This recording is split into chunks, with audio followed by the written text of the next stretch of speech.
Bradesco. Entre nós, você vem primeiro. Olá, boa noite. Boa noite. Este fim de semana foi violento no trânsito na região metropolitana de São Paulo.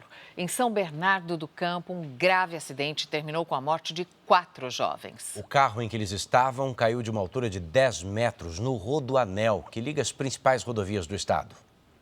A foto tirada logo depois do acidente mostra o carro destruído no quilômetro 76 do Rodoanel. O grupo voltava de Praia Grande, no litoral paulista, quando o motorista perdeu o controle da direção, bateu na mureta e o veículo despencou do viaduto. Eduarda Iuai, de 22 anos, Vitória Sampaio e Júlia Gasparino, de 23, morreram no local. O motorista do carro, Henrique Mariotto, de 25 anos, também morreu. A namorada dele, Giovana Rocha, que estava no banco do passageiro, foi a única sobrevivente. Giovana está internada neste hospital em São Bernardo do Campo.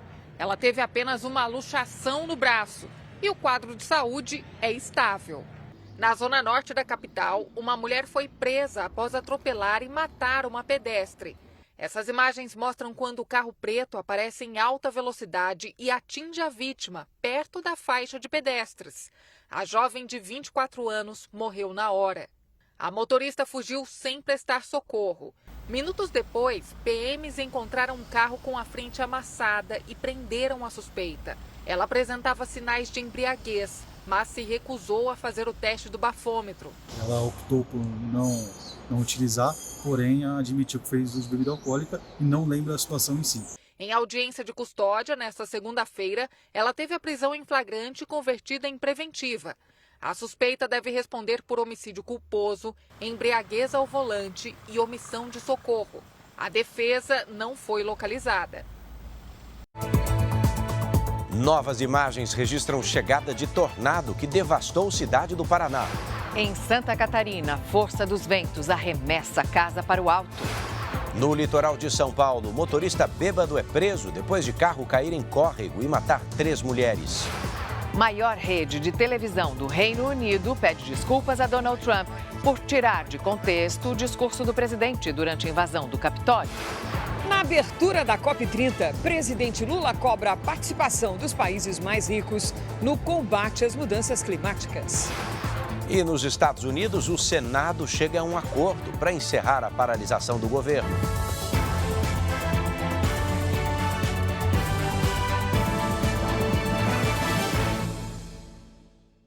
Oferecimento: Bradesco. Fuja de cilada financeira.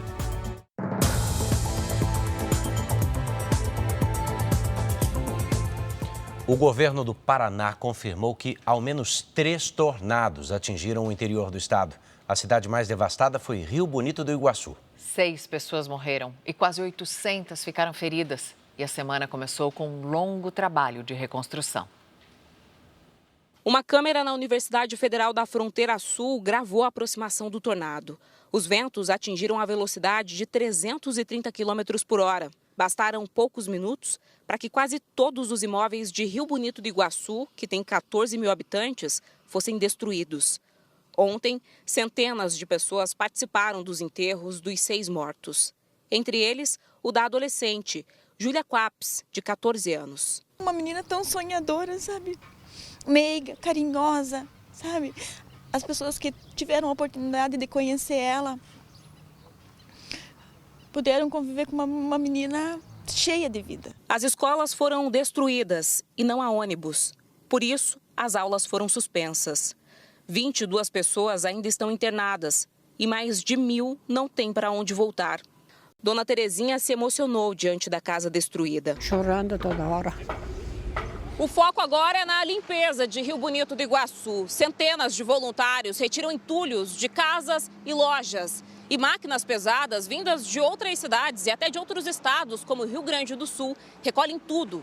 Um trabalho que deve durar até 5 dias. Em centros de apoio, voluntários distribuem toneladas de donativos. Já é a 5ª casa que a gente consegue cobrir com telhas, trazer ajuda humanitária, cesta básica, material de limpeza. O governo do Paraná destinou 50 milhões de reais para a reconstrução. Cada família cadastrada terá direito a até 50 mil. Conforme vai ter no laudo, aí vai ter um critério de liberação de recurso que nós vamos pagar diretamente para a empresa que fornece material de construção, que vai entregar, obviamente, o material para as pessoas que estão sendo autorizadas.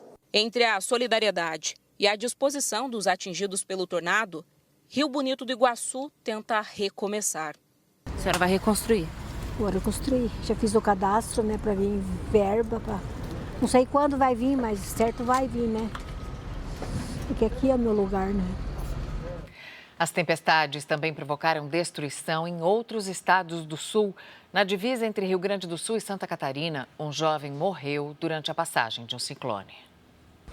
O corpo de Augusto Micael Halber da Silva, de 21 anos, foi localizado às margens do rio Capivaras, em São José dos Ausentes, na Serra Gaúcha.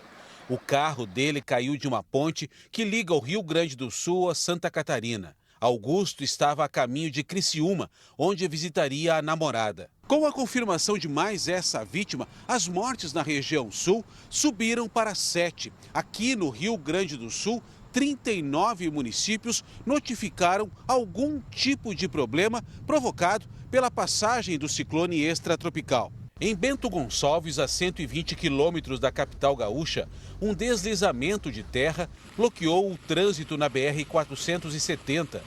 Em Porto Alegre, a velocidade do vento chegou a 77 quilômetros por hora. A devastação foi maior em Santa Catarina.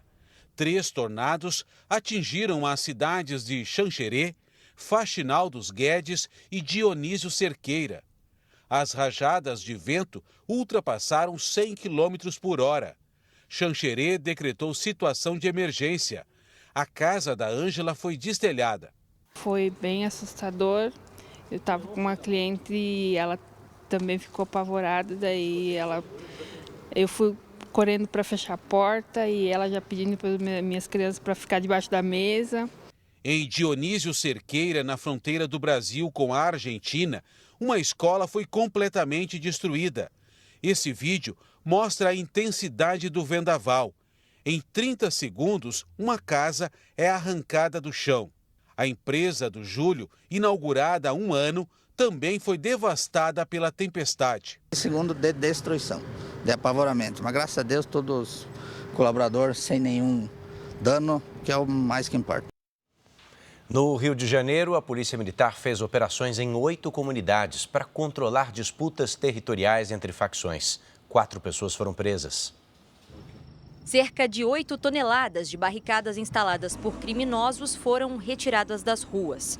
Os policiais também recuperaram uma moto e 2 carros roubados. As equipes fizeram um mapeamento para identificar locais utilizados para desmanches clandestinos de veículos. Um ponto de venda de drogas também foi destruído. Das 8 comunidades alvos desta ação, 7 são controladas pelo Comando Vermelho e uma pelo 3º Comando Puro. Um dos objetivos desta operação é impedir os confrontos entre essas facções que disputam o território. 4 suspeitos foram presos. Um deles é de fora do estado e já tinha passagem. Ele é oriundo do Pará, realmente, preso por tráfico de drogas, mas a gente ainda vai levantar melhor a qualificação dele em relação a pertencer ou não em algum grupo mais poderoso em outro estado. A segurança na área foi reforçada com um novo centro de comando e controle. O local conta com câmeras de reconhecimento facial e de placas de veículos que ajudam no monitoramento. Na ação de hoje, uma pistola, uma réplica de arma de fogo e drogas foram apreendidas.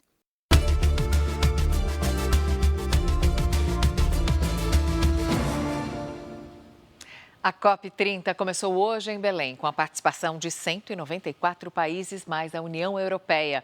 O Brasil está na presidência dos trabalhos e as negociações vão se estender por 2 semanas. Vamos a Belém conversar ao vivo com a Cristina Lemos. Boa noite, Cris. Boa noite, Mariana, Edu e a você que está conosco aqui no JR. Ao lado do embaixador André Correia do Lago, o presidente da COP30, logo na sessão de abertura, o presidente Lula estabeleceu as 3 prioridades para os negociadores brasileiros. A primeira delas, que os países finalmente cumpram seus compromissos, principalmente os financeiros, que se acelere a agenda da ação climática, notadamente com a reversão do desmatamento, e que as pessoas, principalmente as mais vulneráveis, sejam colocadas no centro deste debate. A Tainá Fafan acompanhou.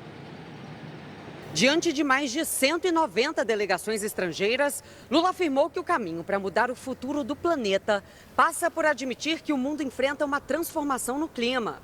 Sem o Acordo de Paris, o mundo estaria afadado ao aquecimento catastrófico de quase 5 graus até o fim do século.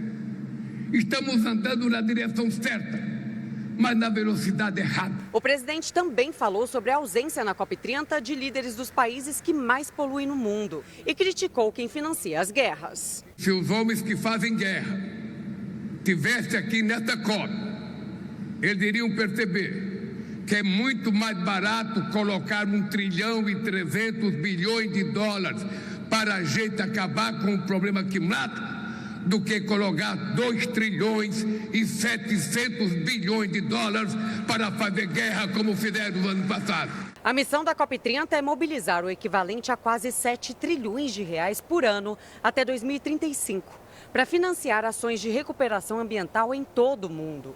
Um dos objetivos finais é definir um mapa do caminho para que o mundo não dependa mais dos combustíveis fósseis. Com o início oficial da COP30, os tapumes que ficavam aqui e separavam os chefes de Estado e de governo foram retirados. Agora, mais de 190 delegações circulam por esses corredores. E nessas salas enormes, o futuro climático do planeta vai ser decidido. O Brasil preparou uma agenda temática para os próximos dias, liderada por ministros brasileiros. No começo da tarde, o presidente Lula retornou para Brasília.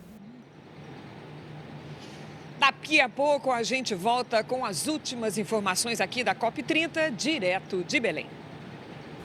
O dia amanheceu gelado na capital paulista, o que não é muito comum para essa época do ano. Vamos conversar com a Lidiane Sayuri. Esse friozinho, Lid, veio para ficar ou é passageiro? Boa noite. Oi, Edu. Olha, ele continua até quarta-feira, principalmente pela manhã, viu? Boa noite a você. Mariana, boa noite. E boa noite a você que está com a gente. Amanhã, a massa de ar polar favorece temperaturas baixas pela manhã no sul e em partes do sudeste. Em Florianópolis, dia com sol e 26 graus. Em São Paulo, máxima de 25. Em Salvador, a chuva pode virar temporal e provocar transtornos. Máxima de 28 graus. Hoje, os maiores volumes de chuva foram registrados na Bahia. As imagens de satélite mostram instabilidades nas regiões norte e nordeste. Amanhã, a frente fria segue praticamente estacionada no litoral da Bahia. Até quinta-feira, previsão de muita chuva sobre Salvador e o recôncavo baiano. O calor e a umidade provocam pancadas de chuva do norte ao centro-oeste, com alerta para temporais isolados em Roraima, Pará, Tocantins, Mato Grosso e Goiás. No sul, a massa de ar frio mantém o tempo aberto. Em Porto Alegre, faz 28 graus à tarde. Em Belo Horizonte, 27. 36 em Cuiabá. Em Manaus, 31 e até 30 no Recife. Tempo delivery. O Vanderlei é de Restinga Seca, no Rio Grande do Sul. Boa noite, Vanderlei. Nesta terça, sol entre nuvens e 29 graus. Na quarta, pancadas de chuva à tarde e à noite. Faz 29 também. Na quinta, chuva passageira na madrugada. Depois o sol aparece e esquenta até os 27. A Edna está de olho na previsão para Vitória, Espírito Santo. Boa noite, Edna. Os próximos dias terão predomínio de sol e calor. Máximas entre 26 e 28 graus. Não chove. Participe do nosso Tempo Delivery pelas redes sociais com a hashtag você no JR. Mariana, Edu. Obrigado. Ainda hoje, 2 casos de feminicídios que marcaram o final de semana em São Paulo. Uma das vítimas estava grávida, de 8 meses. Agora tenha certeza, estar atento é fundamental. Fortaleza e Grêmio empataram em 2-2 e um lance inusitado chamou a atenção.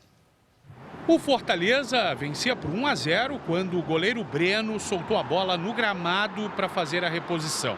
Só não percebeu a chegada de Carlos Vinícius, que estava atrás dele. O atacante gremista foi mais esperto, roubou a bola e fez o gol.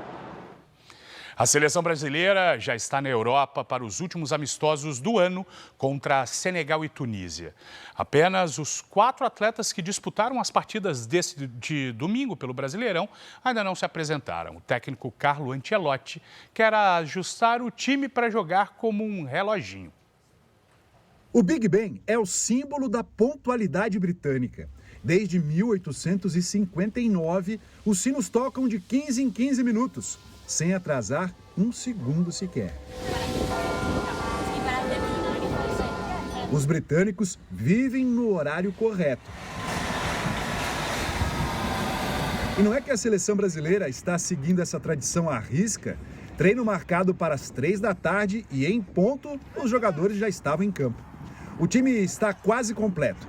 Ainda faltam 4 dos 26 atletas que devem chegar a Londres amanhã, sem atrasos. Nessa data FIFA, o Brasil quer evitar os altos e baixos dos últimos amistosos, quando venceu a Coreia do Sul por 5-0 e depois perdeu para o Japão de 3-2. Agora os jogos serão contra Senegal, aqui em Londres, e depois Tunísia, em Lille, na França. O objetivo é jogar bem, sem medo e se divertir. Então, acho que é importante para a gente já poder, desde já, estudar o adversário. A gente não sabe como vai ser os grupos da Copa do Mundo, então acho que vai ser um grande teste para a gente tem tudo para fazer 2 grandes jogos. Faltam 213 dias para a Copa e o tempo em qualquer lugar do mundo passa rápido. A CBF confirmou que vai usar o impedimento semiautomático a partir do Brasileirão do ano que vem. O sistema terá uma tecnologia de checagem mais moderna e rápida para diminuir os erros de arbitragem. O primeiro passo para melhorar a arbitragem brasileira foi dado. A gente vai dar todas as ferramentas necessárias e investimento necessário para a arbitragem, para a nossa arbitragem chegar numa excelência. A ideia é se inspirar no modelo europeu, onde o sistema já é usado. Uma empresa da Inglaterra foi escolhida pela CBF. A tecnologia do impedimento semiautomático utiliza câmeras e sensores ao redor do campo para gerar em poucos segundos uma reconstrução 3D da jogada, que é enviada ao árbitro de vídeo. A novidade vai minimizar o tempo de pausa e principalmente os erros. A arbitragem brasileira precisa primeiro resgatar a credibilidade. Os agentes do futebol, jogadores, dirigentes, torcedores, precisam primeiro acreditar no árbitro. O presidente Samir Chaudhry aproveitou o evento para afirmar que a CBF não aceitará qualquer tipo de xenofobia no futebol brasileiro.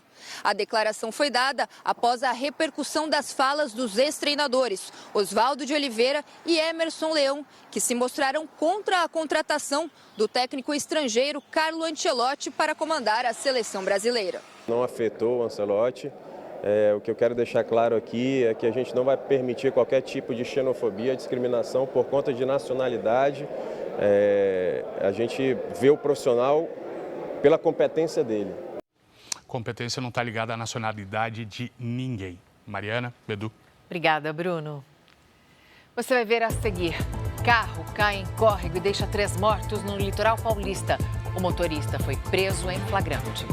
E também o homem que atirou para o alto e acabou preso em Goiânia. Uma das balas acertou a janela de um apartamento.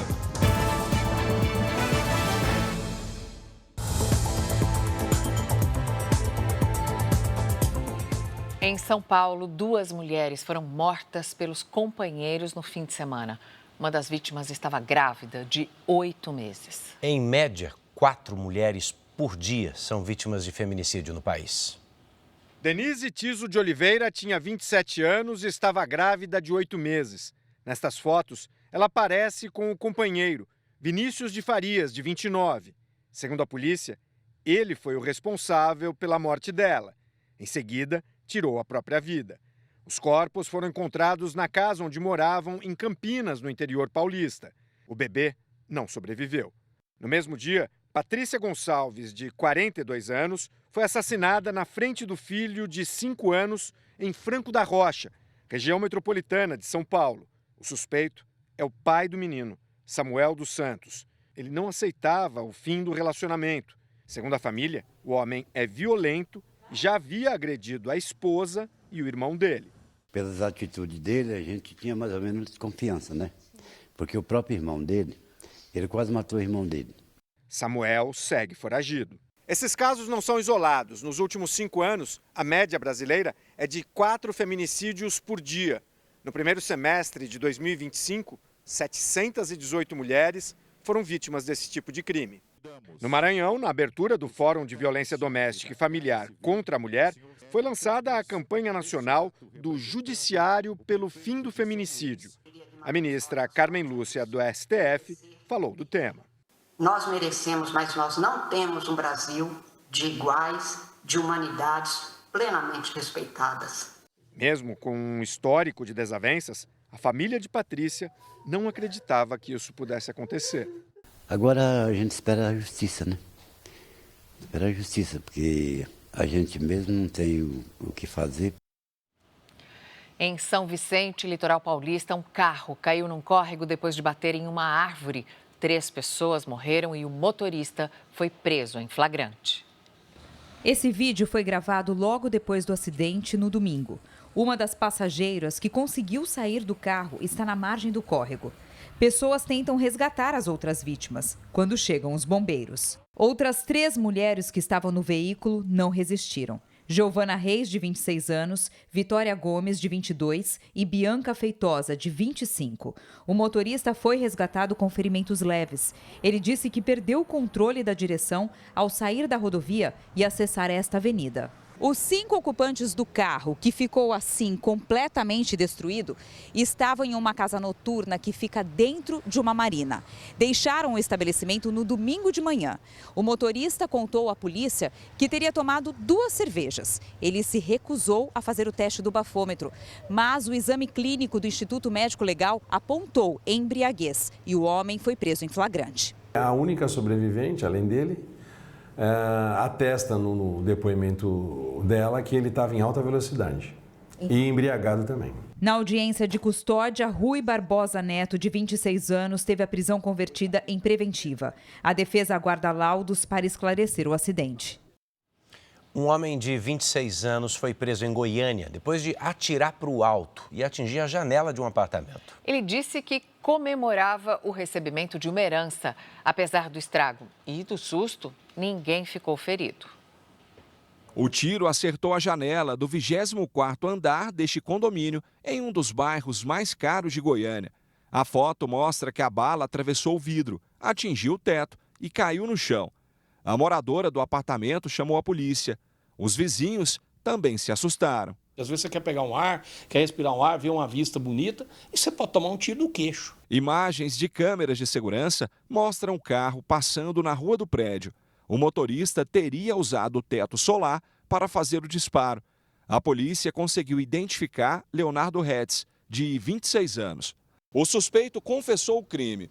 Disse que passou a noite com amigos em uma boate e, ao voltar para casa, disparou tiros com uma arma ilegal comprada recentemente. Ele argumentou que era uma forma de comemorar o recebimento de uma herança. Eu estava muito eufórico no dia, pois eu tinha recebido um valor de herança, no qual eu estava guardando há muito tempo. O jovem foi preso em flagrante por porte ilegal e disparo de arma de fogo. O carro de luxo foi apreendido.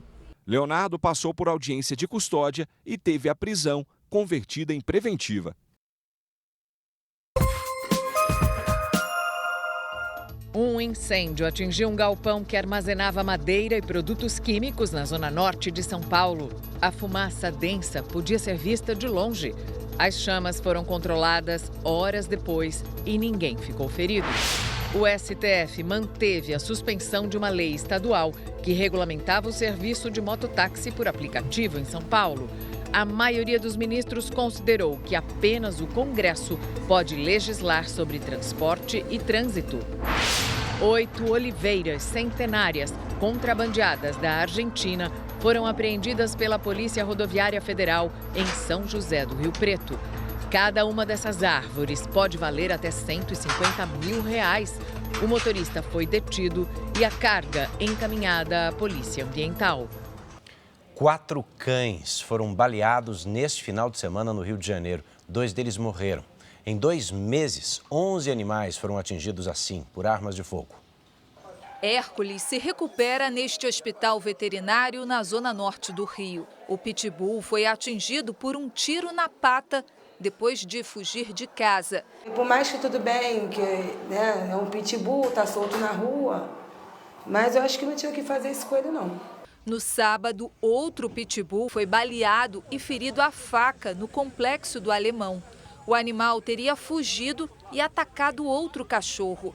Moradores atiraram para apartar a briga e os 2 cães morreram. A série de episódios violentos envolvendo animais domésticos levou a Secretaria de Defesa e Proteção aos Animais a contabilizar os casos. Nos últimos 2 meses, 11 cachorros foram atingidos por disparos na região metropolitana. A gente tem recebido muitos animais alvejados por arma de fogo, são animais que estão jurados de morte, são animais que também estão sofrendo através de bala perdida.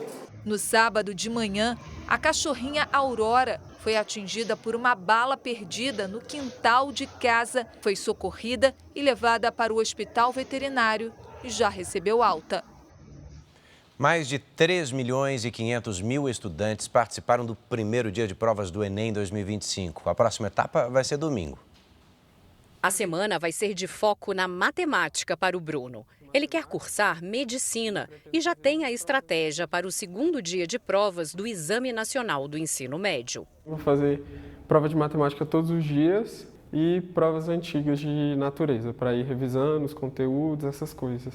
Mais de 4.800.000 candidatos se inscreveram no Enem 2025. Desses, 27% não compareceram nesse primeiro fim de semana, índice de abstenção igual ao do ano passado. E mais de 3.000 foram eliminados porque descumpriram regras, como deixar a sala de prova antes do horário permitido ou porque estavam com equipamentos eletrônicos. Na quinta-feira vai ser divulgado o gabarito oficial do primeiro dia. E o segundo dia de provas será no domingo, dia 16. Já os estudantes que não fizeram as provas por questões de saúde e aqueles que moram nas cidades afetadas pelos tornados no Paraná terão uma nova chance. Para esses, as provas vão ser realizadas nos dias 16 e 17 de dezembro.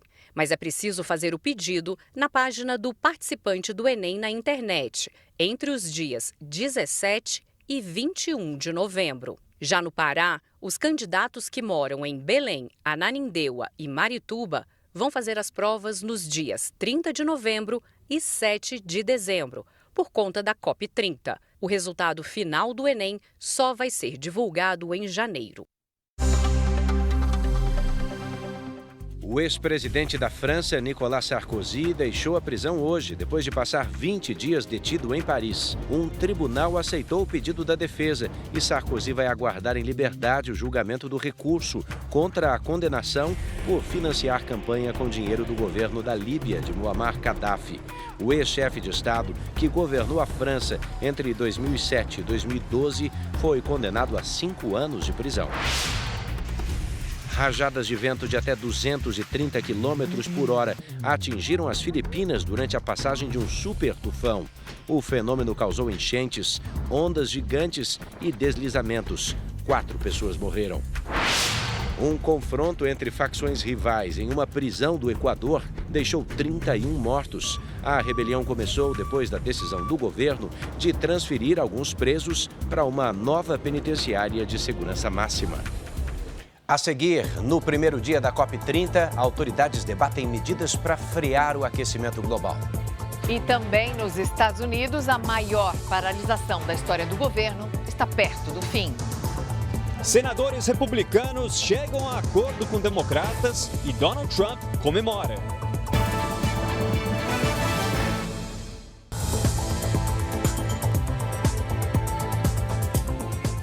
O consumo elevado de antibióticos preocupa os profissionais de saúde que alertam que um dos riscos é tornar as bactérias cada vez mais fortes. A automedicação é apontada como um dos motivos para o crescimento das vendas desse tipo de remédio no país. Prestes a completar 100 anos, seu Gumercindo tem uma rotina regrada de vitaminas, mas há 8 meses precisou adicionar o antibiótico. Em um ano, ele teve 3 infecções urinárias. Nós estamos bem tranquilos com a saúde dele. E tem melhorado muito, entendeu? Ele não teve mais infecção urinária. Só no primeiro semestre deste ano, quase 41 milhões de antibióticos foram vendidos no Brasil. Mas nem todos fazem como o seu Gumercindo, que segue as orientações médicas. O que levanta preocupação entre os especialistas é o uso inadequado desses medicamentos. Um estudo da Sociedade Brasileira de Infectologia mostra que 1/3 dos brasileiros consome antibióticos sem prescrição médica, o que pode trazer consequências graves e uma ameaça à saúde global. Segundo a Organização Mundial da Saúde, a resistência a antibióticos poderá causar 10 milhões de mortes por ano até 2050. Este infectologista destaca os efeitos colaterais do uso inadequado dos medicamentos. Podem causar problemas a médio prazo para a própria pessoa, com infecções de repetição, a emergência ou a ocorrência de infecções por bactérias resistentes, justamente porque alguém ali por perto na comunidade usou um antibiótico de uma maneira inadequada e favoreceu a circulação dessas bactérias. Desde 2010, é obrigatório ter prescrição médica para comprar antibióticos. Procure um médico para um diagnóstico correto e oportuno e o tratamento mais apropriado quando você estiver com algum sintoma sugestivo de infecção. Seu Gumercindo vai seguir a prescrição médica porque quer passar dos 100 anos. Quantos anos quer viver? 20 anos. A Justiça do Rio de Janeiro decretou a falência do Grupo Oi, mas autorizou a continuidade dos serviços prestados no país até que outro grupo assuma o controle da companhia telefônica. A Oi teve os bens congelados para o pagamento de uma dívida estimada em 1 bilhão e 700 milhões de reais. A empresa ainda não se pronunciou. A CPI mista do INSS pretendia ouvir hoje o depoimento de Igor Dias Delecrode. Ele é investigado por suposta ligação com o esquema de descontos ilegais de pensões e aposentadorias. Igor teve o direito de ficar em silêncio concedido pelo Supremo Tribunal Federal e não respondeu às perguntas. Durante a sessão, os parlamentares votaram pela apreensão do celular dele e o aparelho vai passar por análise. Igor é apontado como ex-dirigente da Associação de Amparo Social ao Aposentado e Pensionista, a ASAP, e também teria ligações com outras 3 empresas suspeitas de desviar mais de 700 milhões de reais de beneficiários do INSS. Os Estados Unidos estão perto de encerrar a maior paralisação da história, depois de 40 dias. O Senado já tem um acordo para que a reabertura do governo seja aprovada e o projeto ainda tem que passar pela Câmara. Senadores republicanos conseguiram convencer parte dos democratas a mudar de posição. Em troca, adversários de Donald Trump conseguiram a garantia da votação para estender os subsídios a programas de saúde. Depois de quase 3 mil voos serem cancelados ontem por causa da paralisação do serviço público, o Senado iniciou o processo que vai permitir a retomada dos serviços. Assim que deixar o Senado, o projeto deve passar pela Câmara de maioria republicana e depois seguirá para a sanção presidencial. Donald Trump comemorou o acordo. Disse que ele é muito bom para o país e prometeu discutir os benefícios de saúde. Mais cedo, ele recebeu o presidente da Síria, Ahmed al-Shara, na Casa Branca. Os dois se reuniram a portas fechadas. Essa é a primeira visita de um chefe de Estado sírio a Washington desde a independência do país, há quase 80 anos. A vinda do presidente aos Estados Unidos representa uma mudança significativa nas relações entre os países. Desde a semana passada, o líder da Síria não faz mais parte da lista de terroristas do governo americano. Al-Shara já liderou um grupo que era ligado à Al-Qaeda, mas mudou de posição e trabalhou para derrubar o ditador Bashar al-Assad. O avanço do acordo para o fim do shutdown, da paralisação nos Estados Unidos, repercutiu por aqui no mercado financeiro. O Ibovespa subiu 0,77% e bateu um novo recorde aos 155.257 pontos. Já o dólar caiu 0,55% aos R$ 5,30. O Banco Central anunciou hoje regras para operações com criptomoedas. A atividade vai ser fiscalizada agora para combater golpes e lavagem de dinheiro. Também foi determinada a criação de sociedades de ativos virtuais, que devem ter sede no Brasil. As regras entram em vigor em fevereiro e as empresas têm 9 meses para se adequar. Uma pesquisa revelou que quase metade dos latino-americanos não confia em seus governantes. A preocupação com a situação financeira afeta 8 em cada 10 moradores. 60% dos latino-americanos apontam a violência como um dos 3 principais problemas. Os dados foram coletados em 10 países, incluindo o Brasil, entre 2023 e este ano. O período marcado com a expansão do crime organizado na América Latina. Para combater o narcotráfico, os Estados Unidos enviaram navios de guerra para o Mar do Caribe. Ontem, 2 embarcações que transportariam drogas foram atingidas. 6 pessoas morreram. No Peru, uma onda de assassinatos aumentou o clima de medo. Lá, 7 em cada 10 entrevistados apontaram a violência como a maior preocupação.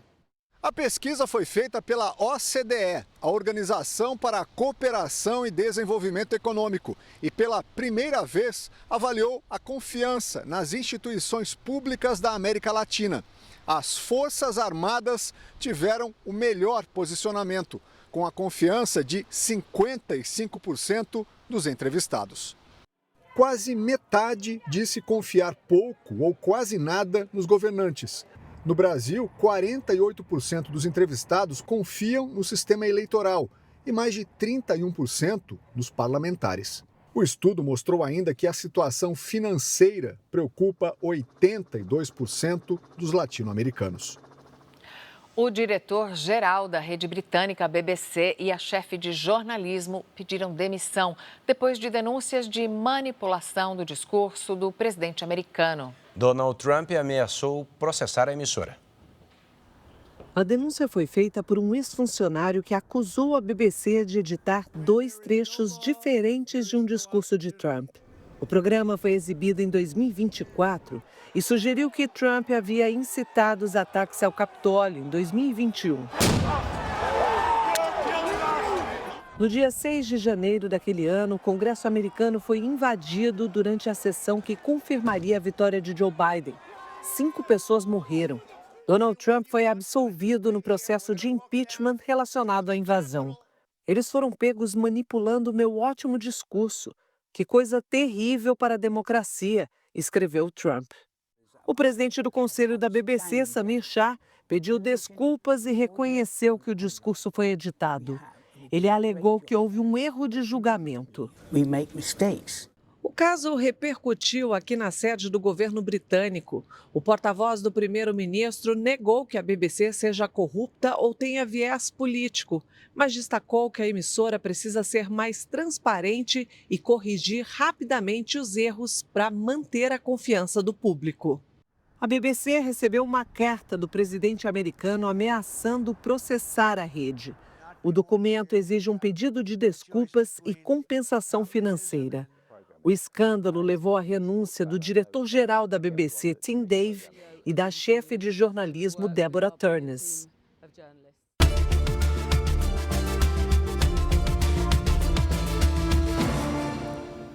É hora de voltar a Belém para conversar ao vivo com Cristina Lemos, que traz novas informações da COP30. Oi, Cris. Edu, agora há pouquinho foi inaugurado aqui na Blue Zone da COP30 o pavilhão do Brasil, o pavilhão do país anfitrião. A Tainá Farfan está no local. Tainá?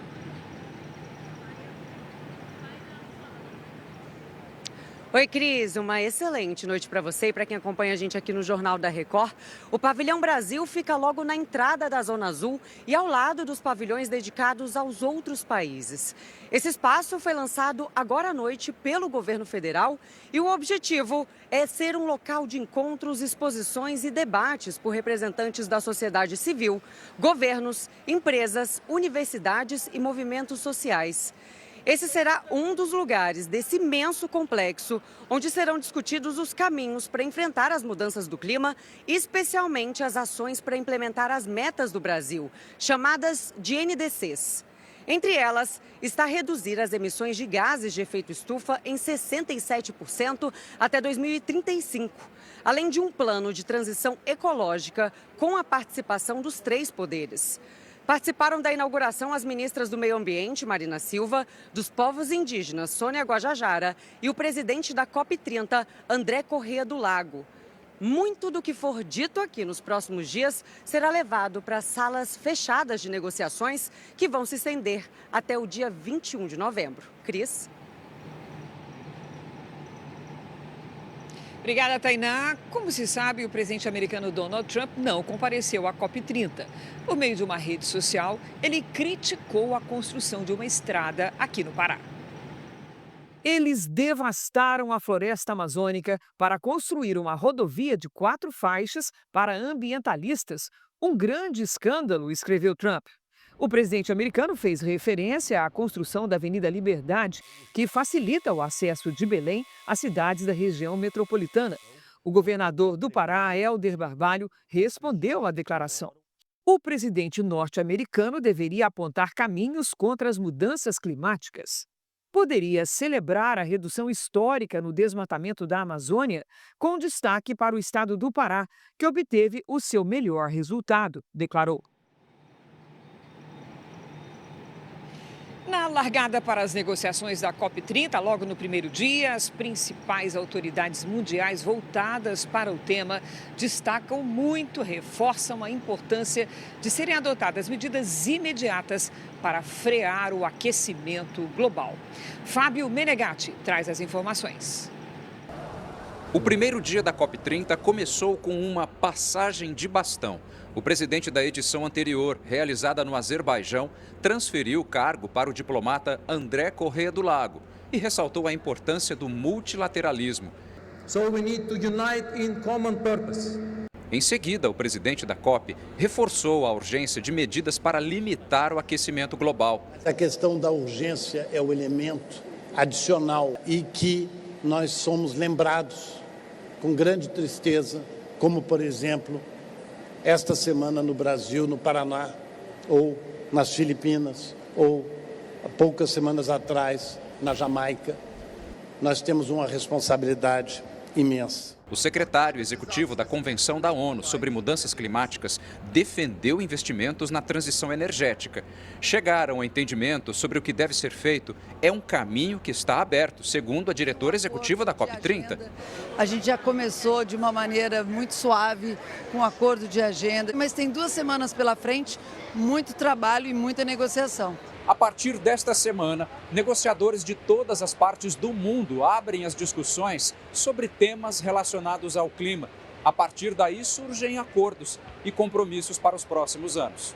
A Embrapa e a Confederação Nacional da Agricultura trazem exemplos de como a tecnologia tem feito do agronegócio um parceiro do meio ambiente. Do agro brasileiro, nós temos parte da solução para as questões climáticas, principalmente a partir da adoção crescente por parte dos produtores rurais brasileiros de tecnologias de baixo carbono. Hoje, o Serviço Nacional de Aprendizagem Rural, o Senar, lançou um aplicativo com inteligência artificial para produtores rurais que cultivam alimentos como cacau, cupuaçu e castanha. Ele traz informações de tecnologia, de como produzir, como processar essas cadeias para ajudar o produtor rural aqui na região.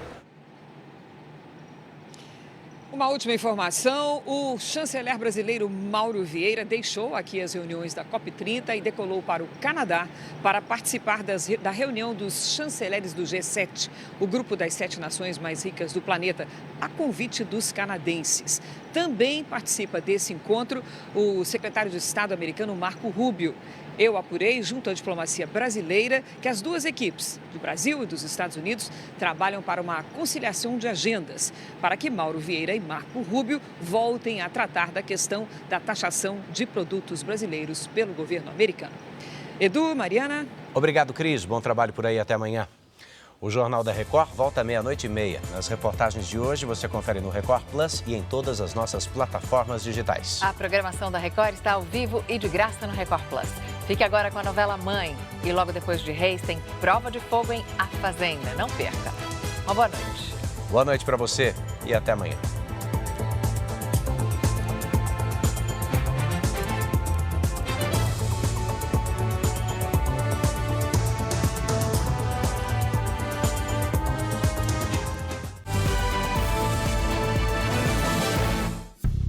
Bradesco, entre nós, você vem primeiro.